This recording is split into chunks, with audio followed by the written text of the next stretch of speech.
Hello students, हम पढ़ रहे थे the chapter Nazism and the rise of Hitler and today will start part 4 of this chapter and the topic is youth in Nazi Germany. इस video में हम पढ़ेंगे Hitler ने youth को किस तरह से यूज़ किया and what he considered about the young people and how did he use for empowerment himself and for increasing his own powers. तो स्टार्ट करते हैं टॉपिक को। Hitler was fanatically interested in the youth of the country. उसके according strong Nazi society तभी बन सकती है जब बच्चों को नाजी आइडियोलॉजी सिखाई जाएगी। राइट, यहाँ बिल्कुल सिंपल सी सेंटेंस और लाइन लिखी हुई है कि हिटलर ने फोकस किया बच्चों को नाजी आइडियोलॉजी सिखाई जानी चाहिए। This required a control over the child both inside and outside school. School के अंदर और स्कूल के बाहर इस तरह की चीज़ें उसको सिखाई जाए। What happen in schools under Nazism, जब नाजीज की पावर वहाँ थी तो स्कूल्स को क्लींस और प्योरीफाइड किया गया। This mean that teachers who were Jews और सीन एज पॉलिटिकली अनरिलायबल, उनको वहाँ से निकाल दिया गया। बच्चों को पहले तो जो जीव्स के बच्चे थे उनको पहले तो सेग्रीगेट किया, जर्मन्स को अलग कर दिया, जीव्स को अलग कर दिया। और बाद में मतलब वो जीव्स के साथ में खेल भी नहीं सकते थे, बैठ भी नहीं सकते थे। धीरे धीरे अनडिजायरेबल चिल्ड्रन यानी कि जीव्स जो चिल्ड्रन थे, चाहे उनके साथ में जिप्सीज भी थे और फिजिकली हैंडीकैप्ड भी थे, इस तरह के बच्चों को स्कूल से बाद में निकाल दिया गया। और 1940 के बाद उनको गैस चैम्बर्स में मारने के लिए भेज दिया जाता था। Good German children were subjected to a process of Nazi schooling, a prolonged period of ideological training। यानी कि जर्मनी में बच्चों को नाजी आइडियोलॉजिकल की ट्रेनिंग दी जाती थी और स्कूल टेक्स्ट बुक्स भी उनके अकॉर्डिंग लिखी गई। Racial science was introduce to justify Nazi ideas of race, कि नाजी जो आइडिया है उसके according German Aryans is the best race in the world, और जीव्स को उसमें हेट्रेड किया गया। They were popularized even through maths classes. Children were taught to be loyal and submissive. जीव से उनको नफरत करनी है, हिटलर को वर्शिप करना है, पूजना है। Even the function of sports was to nurture a spirit of violence and aggression among children. Like boxing, Hitler believed that boxing could make children iron-hearted, strong and masculine. तो कौन से sports पे focus किया Hitler ने? Boxing पे। यानी कि sports के थ्रू भी वो बच्चों को एग्रेसिव और वायलेंट बनाना चाहता था। यहाँ देखते हैं दिस वन। यहाँ क्लास में सिखाया जा रहा है, जीव्स के ऊपर एक तरह से मॉकिंग या मजाक उड़ाया जा रहा है। Classroom scene depicting a lesson on racial antisemitism. यहाँ पे जीव्स टीचर और बच्चे को निकाला जा रहा है और बाकी जो जर्मन आर्यन स्टूडेंट्स हैं they were are very happy. Youth organizations were made responsible for educating German youth in the spirit of National Socialism। अब जैसे हमने अभी तक डिस्कस किया कि हिटलर क्या चाहता था और नाजी सिस्टम में किस तरह की एजुकेशन आइडियोलॉजी थी, बच्चों को किस तरह से सिखाया जाएगा और कैसे उनको हिटलर की नाजी थिंकिंग के अकॉर्डिंग उनको बनाया जाएगा। तो इसके लिए कुछ ऑर्गेनाइजेशंस बनाए गए, जिनमें से एक ऑर्गेनाइजेशन था जंग वॉक, जिसमें 10 साल के बच्चे उसमें एंट्री करते थे और 14 साल के होने के बाद वो नाजी यूथ ऑर्गेनाइजेशन में जाते थे जिसका नाम था Hitler Youth. Where they learn to worship war, glorify aggression and violence, condemn democracy, वो डेमोक्रेसी को नफरत करना सीखें, जीव्स को नफरत करना सीखें, कम्युनिस्ट और जिप्सीज को नफरत करना सीखें, उनकी बुराई करें, and all those categorized as undesirable, और बाकी वो सब लोग भी जो अनडिजायरेबल कैटेगरी में आते हैं उन सब से वो नफरत करें। After a period of rigorous ideological and physical training they join the labour service, और इसके बाद में वो लेबर सर्विस को ज्वाइन करेंगे 18 साल का होने के बाद। ठीक है, then they had to serve in the armed forces, enter one of the Nazi organizations. तो ये प्रोसेस था कि किस तरह से बच्चों को या यूथ को जो है वो सिस्टमेटिकली उनको हिटलर की आइडियोलॉजी के अकॉर्डिंग बनाया जाएगा। The youth league of the Nazis was founded in 1922 4 years later it was renamed Hitler Youth, और बाद में इसका नाम क्या पड़ गया, Hitler youth. To unify the youth movement under Nazi control, all other youth organizations were systematically dissolved and finally banned. बाकी सारे ऑर्गेनाइजेशन नाजी ने कंट्रोल कर लिए और उसके बाद में उनको सिस्टमेटिकली जो है बैन कर दिया. अब चलते हैं आगे, सोर्स देखते हैं उस टाइम के बच्चों को किस तरह की एजुकेशन दी जाती थी. All boys between the ages of 6 and 10 went through a preliminary training in Nazi ideology. उनको पहले ट्रेनिंग दी जाती थी और ट्रेनिंग के बाद में उनको एक ओथ दिलवाई जाती थी, जिस ओथ में बच्चे कहते थे, in the presence of this blood banner which represents our Fuhrer, I swear, Fuhrer यहाँ पे Hitler, swear to devote all my energies and my strength to the savior of our country. savior of our country यहाँ भी Hitler के लिए ये use हुआ है, Adolf Hitler. I am willing and ready to give up my life for him, so help me God. तो इस तरह की ओथ्स बच्चे लेते थे, यहाँ पूरी तरह से हिटलर के लिए डिवोट होते थे. रॉबर्ट ले, ये head of the German Labour Front जो थे उस टाइम, उन्होंने यहाँ लिखा है, we start when the child is 3 years old.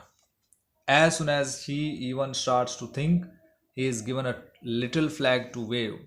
Then comes school, the Hitler Youth. इस ऑर्गेनाइजेशन में उसको एंट्री करवाई जाती थी मिलिट्री सर्विस में.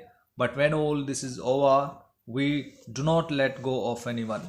The labor front takes hold of them and keeps hold until they go to the grave, whether they like it or not. तो इस तरह से बच्चों को ज़बरदस्ती भी इस सिस्टम में लाया जाता था. जेविश चिल्ड्रन जिनको गैस चैम्बर्स में मारने के लिए लाते थे, वो इस तरह की कुछ तस्वीरें उस समय की सामने आती हैं. Jewish children arriving at a death factory to be gassed. अगली फोटोज में चलते हैं. हिटलर जो है वो जर्मन आरियंस को कितना लाइक करता था, डिजायरेबल चिल्ड्रन को. In this photo we can see a German blooded infant with his mother being. यहाँ पे आप देख सकते हैं हिटलर का बैनर उसके हाथ में है, छोटे से बच्चे के हाथ में. Next one is the Nazi cult of motherhood. Here will discuss about what was the thinking of Hitler towards women. Women के बारे में हिटलर की थिंकिंग क्या थी. हालांकि हम अगर नाजी थिंकिंग को पढ़ेंगे तो अकॉर्डिंग टू नाजी थिंकिंग और Hitler thinking, the thinking of Hitler, women and man are not equal. क्योंकि जब उनको फिजिकली और मेंटली भगवान ने एक नहीं बनाया तो उनको इक्वल राइट्स भी नहीं मिलने चाहिए according to the thinking of Hitler. तो इसलिए हिटलर कभी भी विमेन की इक्वलिटी में बिलीव नहीं करता था. The fight for equal rights for man and women that had become part of democratic struggles everywhere was wrong and it would destroy society. According to Hitler कि अगर हम इक्वलिटी दे देंगे तो सोसाइटी डिस्ट्रॉय हो जाएगी. While boys were told to be aggressive, masculine and steel hearted, girls were told that they had to become good mothers. लड़कों को क्या सिखाया जाता था, एग्रेसिव होना, और लड़कियों को to be good mothers and rear pure blooded Aryan children. Girls had to maintain the purity of the race, distance themselves from the Jews, वो जीव से दूरी बना के रखेंगी. लुक आफ्टर द होम, घर की देखभाल करना, and teach their children Nazi values, और अपने बच्चों को नाजी की जो आइडियोलॉजी है उसके बारे में बताएंगे. They had to be the bearers of the Aryan culture and race, कि वो इसको आगे बढ़ाएंगी. So they were called bearers of Aryan culture and race. तो 1933 में एक स्टेटमेंट हिटलर ने दिया, in my state the mother is the most important citizen. अब इस सेंटेंस को पढ़ के तो आप बता सकते हैं कि हिटलर जो है वो तो महिलाओं का बड़ा सम्मान करता था और इसलिए वुमेन और मैन में इक्वलिटी भी वो मानता था. लेकिन ऐसा नहीं है. It was not for all mothers, right. ये सब महिलाओं के बारे में नहीं था. Women who bore racially undesirable children were punished and those who produced racially desirable children were awarded. यहाँ पे आप देखिए, जो महिलाएं अनडिजायरेबल बच्चे पैदा करती थी उनको तो पनिश किया जाता था, और जो डिजायरेबल बच्चा पैदा करती थी उनको अवार्ड्स मिलते थे. They were given favour treatment in hospitals and were also entitled to concessions in shop and on theatre tickets, railway fares, हर जगह उनको कंसेशन मिलता था.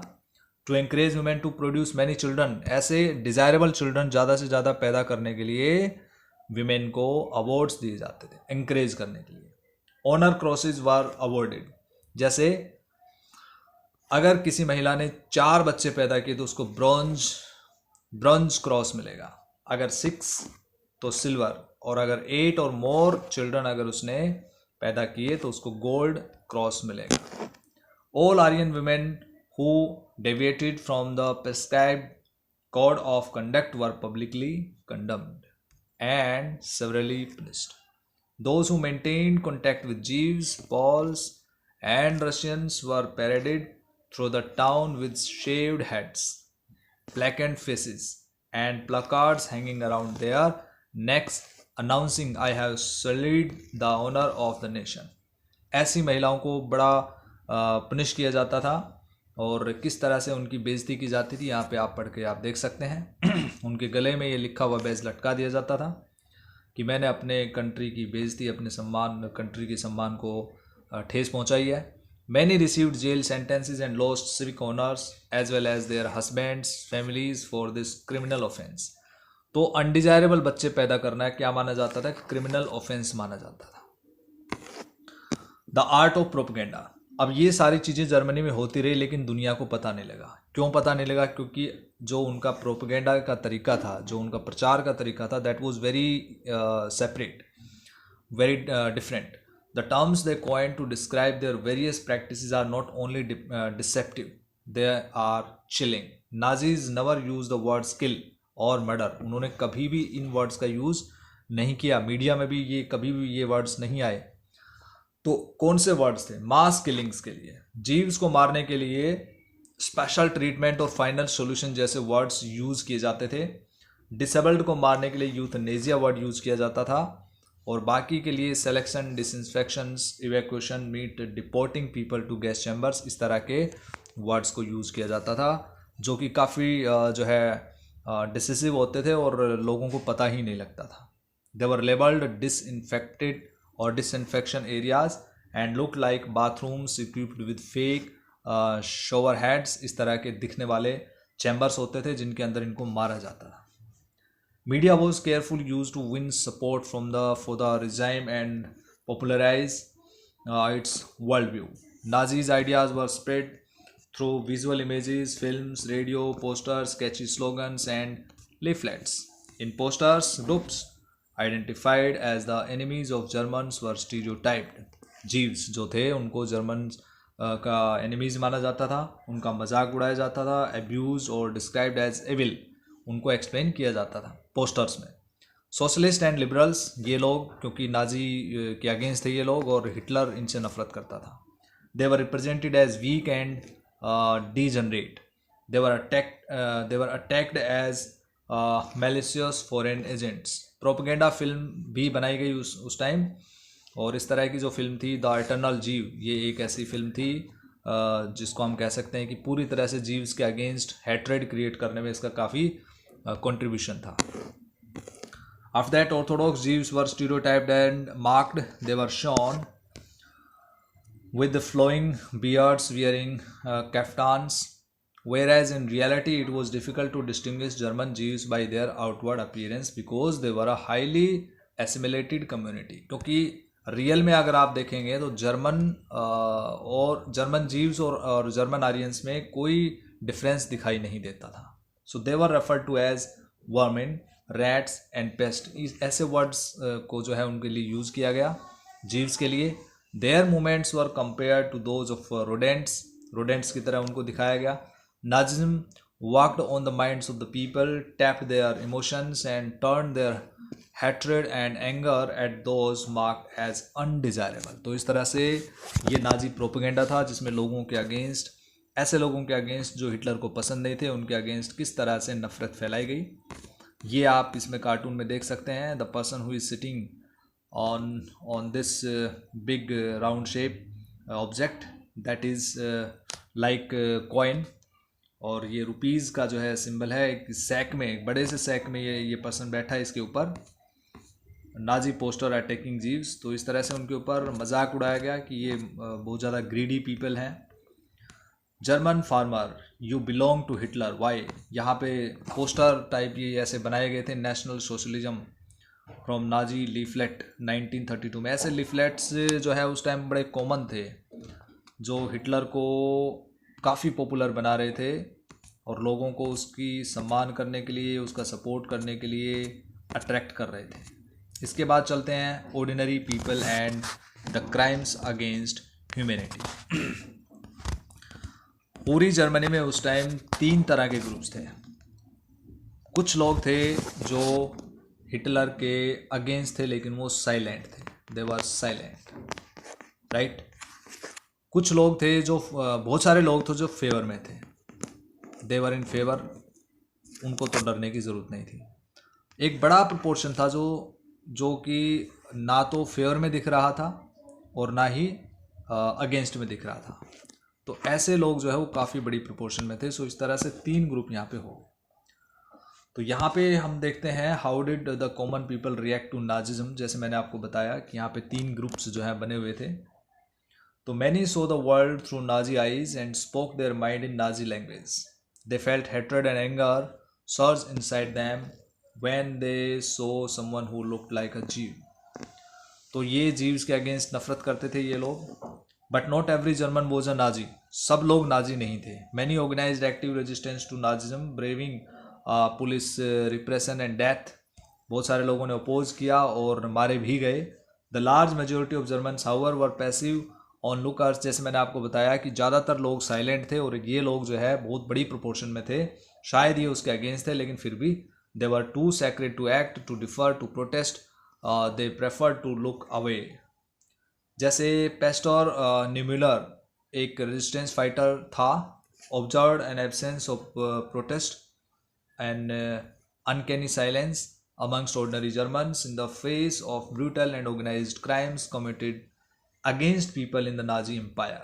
He wrote movingly about this silence. उस silence के बारे में उसने लिखा कि first they came for the communist, वो communist के लिए आए, well I was not a communist. फिर उसके बाद में then they came for social democrats, लेकिन मैं social democrat भी नहीं था. Then they came for the trade unionist, वो ट्रेड यूनियनिस्ट को मारने के लिए आए, तो मैं वो भी नहीं था. After that and then they came for the Jews, फिर वो जीव्स के लिए आए, but I was not a Jew, so I did little. Then when they came for me there was no one left who could stand up for me. तो उसके बाद कुछ नहीं बचा जो मुझे बचा सकता था. So after that what Jews felt in Nazi Germany is a different story altogether.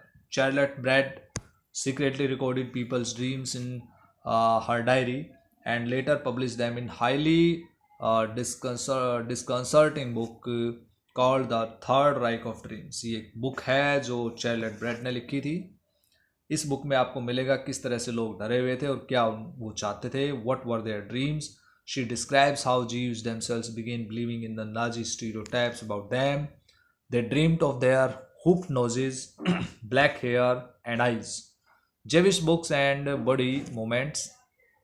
The Jewish looks and body movements and the stereotypical images published in the Nazi press haunted the Jews. इस तरह से उनके ऊपर बड़ा impact पड़ा.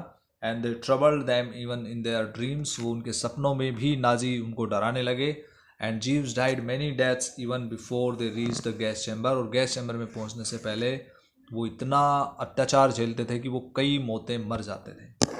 Finally knowledge about the Holocaust. अब ये जो होलोकॉस्ट हुआ, जो मास किलिंग हुई और इतनी बड़ी प्रोपोर्शन में लोग मारे गए, इसका पता कैसे लगा, इसकी नॉलेज कैसे मिली? जब 1945 में सेकेंड वर्ल्ड वॉर में जर्मनी हार गया तो अलाइज ने जर्मनी के अंदर एंट्री की और जर्मनी में एंट्री करने के बाद इस होलोकॉस्ट के बारे में पता लगा जब उन्होंने डिफरेंट कंसंट्रेशन कैंप्स वहाँ पे देखे. तो इस तरह के जो कंसंट्रेशन कैंप्स थे उनके बारे में जैसे नॉलेज मिलती गई तो वहाँ पे कुछ लोग जिंदा भी बचे हुए थे. बहुत सारे लोगों की हड्डियाँ, उनके सामान, उनका जो भी चीज़ें वहाँ पे मिली तो उनसे पता लगा कि यहाँ कितने लोग मारे गए होंगे. So yeah the history and the memory of Holocaust live on in memoirs fiction, documentaries, poetry, memorials and museums in many parts of the world today.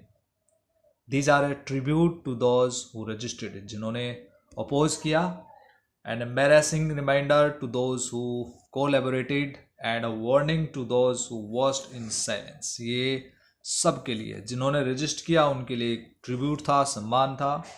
जो silent थे उनके लिए या जिन्होंने collaborate किया उनके लिए warning थी. जो silent थे उनके लिए हम ये कह सकते हैं कि एक बड़ी वार्निंग थी, और जिन्होंने कोलैबोरेशन किया, right, it was the embarrassing reminder for those people. तो यहाँ पे डियर स्टूडेंट्स हम ये चैप्टर कंप्लीट कर चुके हैं। उसी दौरान की बातें जब महात्मा गांधी ने हिटलर को लेटर लिखा शांति रखने के लिए, सेकेंड वर्ल्ड वॉर को ख़त्म करने के लिए, लेकिन कोई जवाब नहीं मिला। एक और लेटर दिसंबर 24 को 1940 में लिखा उन्होंने, इसमें भी उन्होंने वॉयलेंस को ख़त्म करने, जो वॉर को ख़त्म करने के लिए उन्होंने बोला, इसका भी जवाब नहीं मिला। तो इस तरह से हमने चैप्टर पूरा कर लिया है। So read the chapter from the textbook and revise by watching this video. Thank you. Have a nice day.